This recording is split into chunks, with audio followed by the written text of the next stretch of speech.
Right. But corruption and taking care of it with the campaign finance laws and all that, it needs to be a starting point. It's not the end of the road. And that's what we want to talk about that a was little my bit whole point today. from the start. My point is this is where we need to start. Right, right. You know what I mean? And it's so ironic, though. You know what I find so ironic? That you see politicians all of a sudden has the grace of God has embraced campaign finance law. Mm-hmm. Even your boy, Who's my boy? John Saldiva. Hey man, hey man, the man. You know what's so funny about that guy, man? He came out. I saw the man on a talk show. Shout out to the interviewers that had him on there. Yeah, it was last week, Thursday or Friday. It was like my hair. I had no hair to pull up, but I want to pull out my hair. It's like the arrogance of this man is unbelievable. That's all I can say. I mean, man, it's on 10, bro. Guess what he said? Maybe it's a thing in the UDP party, man. They're spraying that cologne. It's just politicians, man. They that's why, like I said, I need to find. You need to ask Mr. What's the name for that? Yeah, he got the cologne from the arrogance. Yeah, man, house cologne, man. The arrogance. You know what I'm saying? You know what he said? You know what he said? What he said? The man said, first of all, he's for campaign finance, but there's a big but. You cannot disclose who's giving him money, because if one of the people find out that this business owner is giving him money, it's gonna be bad. Man, that's all nonsense. That's, you know what I mean. And the second thing that makes me fill out the chat was when he said, "Oh, by the way, I did nothing wrong." Right. So what he's doing there is he's putting projecting. Yeah, that's what we call projecting. Yeah, and he's trying to put wrong and illegal and like they're one and the same. That's exactly so. Right? Wrong and illegal is not synonymous. No, they're not. You know what I'm saying? Ethically, like, you are way off. First of all, you did not break a law because you had the power to make the law, and you did not want to break the law. I mean, break the law. Yeah. You know what I mean? You don't want to police yourself. So hell yeah, you did not break the law because you had the power, and you and your cronies had the power to do it. And you did not want to do it. But by the way, let me tell you what you did wrong. First of all, you exposed yourself to blackmail. To what? Oh, blackmail. Blackmail. Yes, absolutely. And that's what happened. Yeah. That's what happened. Dude got in the jam. They blackmailed him. Mm-hmm. You know what I mean? And what that did for him and for Belize, it makes us now, when we travel with a Belize passport, if you have a Belize passport, to get more scrutinized. Mm-hmm. You understand what I'm saying? Yeah. And you put a black eye on the country. So now the entire world knows that Belize is a very corrupted country. Yeah. So it's easy to bypass whatever laws and right ways to do things and just deal with these crooked politicians. Yeah. So that's what you're doing wrong. Right. You know what I'm saying? Yeah. The second thing that you did wrong was when you said, because you know he's a master liar too. The interviewer asked him, did you ever bring that $50,000 into the country? His response was, I only bring in what I'm legally able to bring in. Like, we believe that. This is the man. This is the man, right? This is the man that said he did nothing wrong, but lied to his prime minister, lied to his party, and got on national TV and lied to the nation. That's right.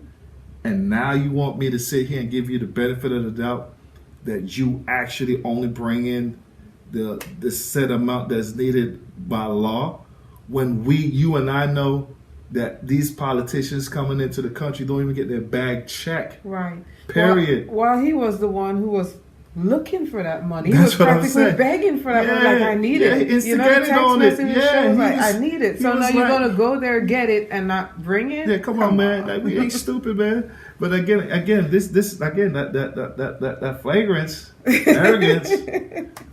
arrogance is heavy. That was heavy that day. Man, you know what I'm saying? And I'm like, are you serious, bro? You know what I'm saying? And the third thing that I feel like he did not disclose, how did that money got dispersed? We'll never know. Did some of that money got used for personal use? Who knows? How the money got dispersed? So you can't say you didn't do nothing wrong. Yeah. And the people don't even have an account of how that money got dispersed. You can't say, well, it's for campaign finance, but there's no recollection of how the money got accounting. Right. to attribute to that we could confirm that this is some form of campaign finance. Right. For all I know, you could have built a house with that. Who knows? You know what I mean? It was just like these guys are comical, man.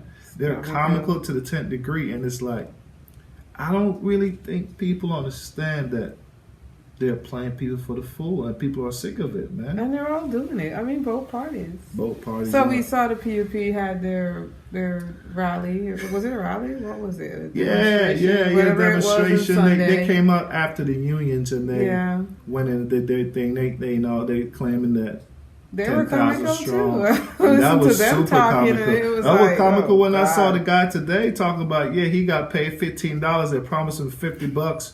He only got 15. He was waiting on the other 35. Are you surprised? No, I'm not. You know what I mean? But he got a bear and a tamales out of the whole shebang. You know what I mean? So my thing is to the PUP, because all of a sudden now the blue shirt. I hate calling their name blue shirts. All of a sudden now they're more holding it down, and they act as if they're going to start with a clean slate. We supposed to omit and forget 2008, 2000. Well, from 2000 to 2008. We supposed to just omit that ever happened. All that. That's water under the bridge. Let's move on. That's So since you guys are starting a clean slate, do me a favor. First of all, disclose to us where that money came from to finance all those people that got down there for that little demonstration you had. There were buses of them. Because, he was busing the people with blue shirts all over.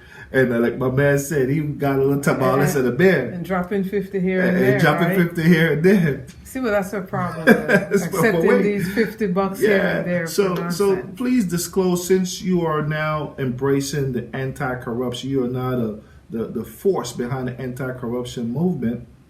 Start off with you being ethical and disclose to the Belizean people where this money came from.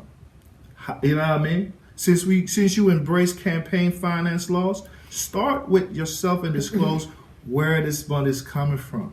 I hear that. You understand what I'm saying? We'll wait for that. We'll wait on it. We're gonna wait on it until you can seriously do that for me, man. I just think, man, this is what we call here the race to the bottom. The race to the bottom. This is the race to the bottom, where you have two very poor choices for the Belizean people. And now you as a voter now got to choose between these two clowns. You know what I'm saying? You got to choose between these two, and it's like, again, I'm for a third party. I wish the people will consider a third party, and I was able to see them on the one of the morning talk shows as well. Last week as well. And some of the things that were said were they have well intentions and so forth, and they were talking about streamlining a lot of stuff. But I think that people they want to see more concrete stuff. You know what I mean? They need the bread and butter, the meat. You know what I mean? I think people are just sick and tired of hearing politicians wishing and hollering, but nothing real concrete or a plan of how to get stuff actually done. Right. So